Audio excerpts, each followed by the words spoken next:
ஓம் காளி ஓம் நமச்சிவாய. இன்று 15/8/2025 இந்திய சுதந்திர தின நல்வாழ்த்துக்கள். ஓம் காளி ஓம் நமச்சிவாய. இன்னைக்கு நம்ம பார்க்கறது சிறியானங்கை. சித்தர்கள் அரிய மூலிகைகளையும் அடுத்த நாள் பாசனங்களையும் அந்த பாசனங்கள்லேருந்து என்னென்ன உருவாக்குறது, அதை எப்படி சத்துராக்குறது, எப்படி முத்துராக்குறது, அந்த பாசனங்களை மூலிகையில் எப்படி கட்டுறது அப்படிங்கிற பூராமே, அதை சூர்ணம் பண்ணுறது, வெட்டையாக்குறது அப்படிங்கிற பூராமே சித்தர்கள் தன் சிஷியர்களுக்கு சொல்லி வச்சுட்டாங்க. அந்த வகையில் ஒவ்வொரு மூலிகையும் இலை எப்படி இருக்கும், அதனுடைய சுவை எப்படி இருக்கும், அதனுடைய வடிவம் எப்படி இருக்கும், அது என்ன நோய்க்கு பயன்படும் அப்படிங்கிறத நம்ம சித்தர்கள் தன்னுடைய சீடர்களுக்கு கற்றுக் கொடுத்துருக்காங்க. அந்த வகையில் ஒவ்வொரு மூலிகையாக நம்ம பார்த்துக்கிறோம். இன்றைக்கி நம்ம பார்க்குறது சிறியானங்கை மூலிகை. சிறியானங்கை, பெரியானங்கை, அரியானங்கை, மிளகானங்கை, அரிநங்கை, கொரிநங்கை, சரிநங்கை அப்படின்னு நிறைய வகையான நங்கைகள் இருக்குது.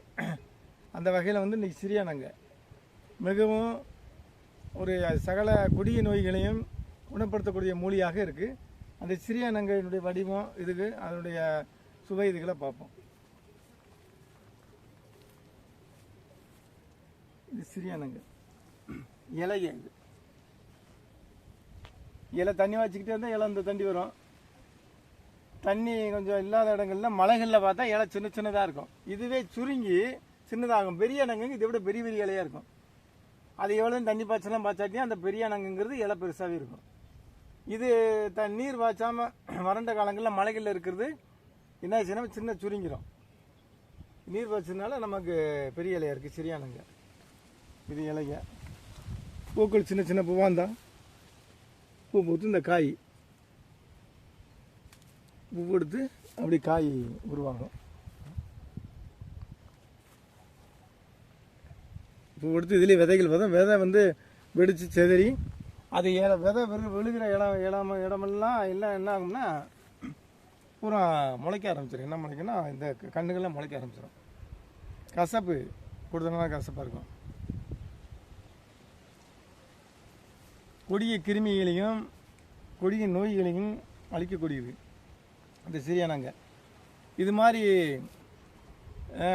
ரொம்ப முக்கியமான வலிமையான மூலிகைகள் நிறையா இருக்குது.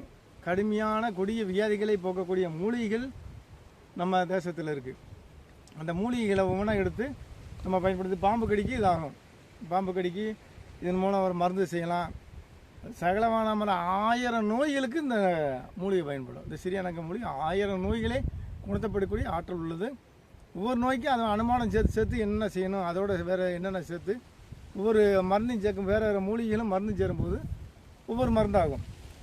அது மாதிரி 1000 மருந்து நம்ம செய்யலாம். இந்த பாம்பு கடிக்காங்க, விஷக்கடிகளுக்கு அனைத்து இதுக்கும் ஆகக்கூடிய ஒரு அருமருந்து. இந்த மூலிகைகளுடைய மரபு அழியாமல், அது கலப்படம் இல்லாமல் சுத்தமாக நம்ம சுத்தமாக நாட்டு ரக மூலிகைகளை நம்ம உருவாக்கணும். செயற்கையாக ஆக்கி அதில் கலப்படம் இல்லாமல் நம்ம உருவாக்கி அதை பாதுகாக்க வேண்டும் என்பது சித்தருடைய நோக்கமாகும். ஓம் காளி ஓம் நமச்சிவாய.